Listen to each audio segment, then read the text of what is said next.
when we think of scope of practice, we don't just think of, I'm not trained to do this and I'm worried about seeing this client.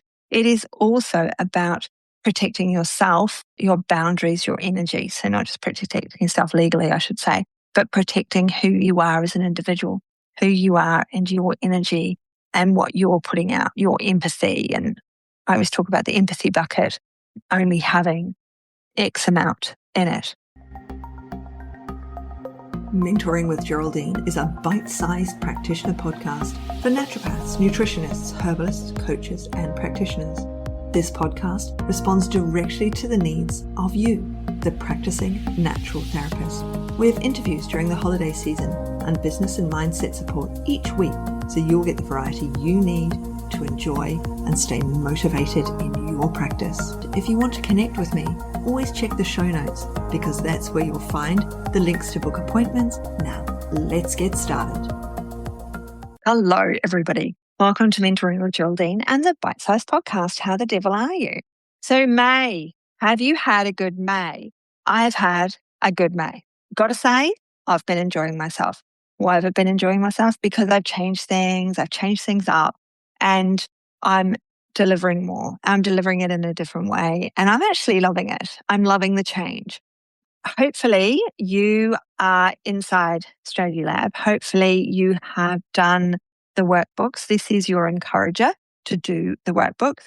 If you're not, I hope that you've been back and listened to the old podcast. There's a lot of them, 380 or something. I can't remember the number. There've been a lot of podcasts, so there's still a lot of learning there anyway.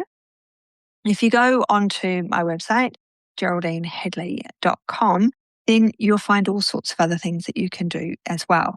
But what did we talk about last week and the week before? So let's round out May. So in May, we are talking about confidence, clinical confidence, being the practitioner you want to be, presenting your most confident self, doing the work to be able to present that confident self without having to go out and do another course, learn another thing, spend money unnecessarily, or collapse in a heap on the floor because you don't have the confidence in yourself.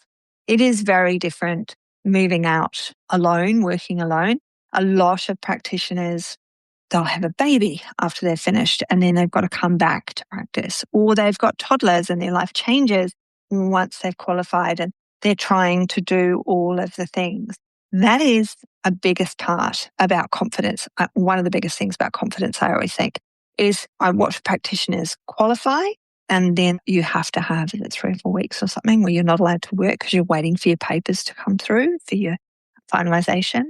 You're about to go on holiday then, by the way, guys. Then after that, you are then trying to set up. And a lot of people then set their time going, I can't set up until I've done this thing. I can't do this until I've done this other thing. I can't. And so your confidence is waning, it's already on the wane because you are holding yourself back. When you finally get into practice, then there might be this, you have a run of clients, but then you've burnt yourself out because you didn't take that break, you didn't take that holiday, you didn't set those boundaries. And so the confidence has dropped. So you've got to get that confidence back in, we've got to get that confidence working for you. Then we talked about coaching that client. The two of them work together because we don't have confidence, can't coach the client. They won't feel confident in our presence that we know what we're doing.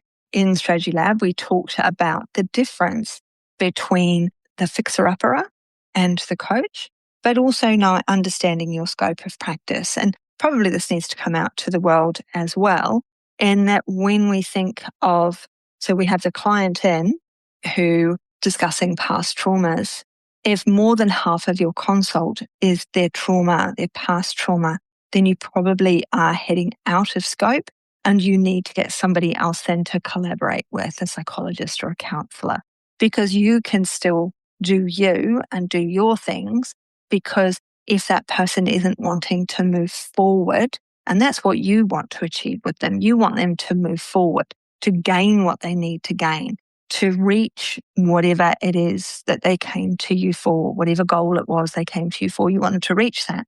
But if they're constantly looking backward, they can't do that with you. So you need somebody else who's qualified in the looking backward bit so that you can do the looking forward and achieve those goals and aims. So there is a bit of understanding there of your scope of practice. And also, it's not just scope of practice. Oh, I'm out of scope of practice. Oh, no, no, no.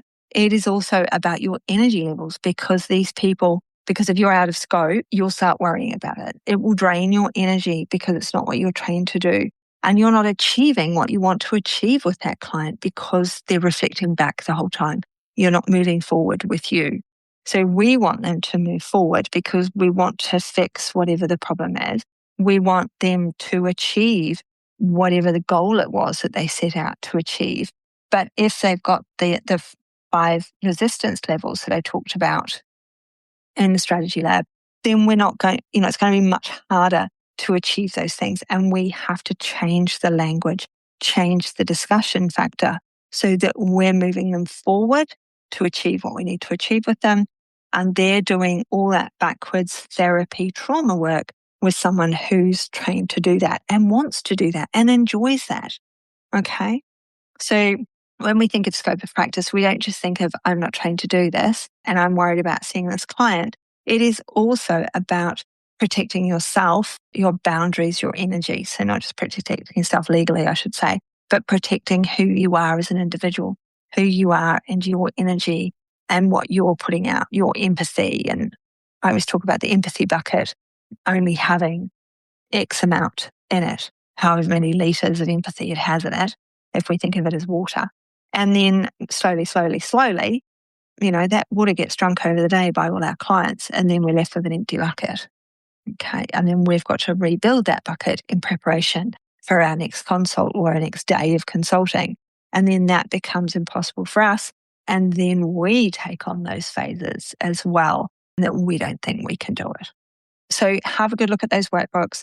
Enjoy the workbooks. Can't wait for June to happen. We're going to be looking at clinical systems and marketing systems. There will again, of course, be workbooks in the strategy lab, and those that want to go deeper. We have the Monday clinical group, so you can ask your questions, your business questions, your clinical questions. That's twice a month, Monday lunchtimes, South Australian time. And then you will get access to strategy lab as well. Don't worry about that. So I'm going to leave it there. I hope you have an absolutely brilliant rest of day. And I do hope that you've had a go at some of those workbooks. If not, now's your motivator to go and do so. So looking forward to catching up with you soon. Have a good one. I'll see you soon. Bye. Thanks so much for joining me today. Don't forget to rate, review, and subscribe to the podcast for the weekly episodes. Bye for now.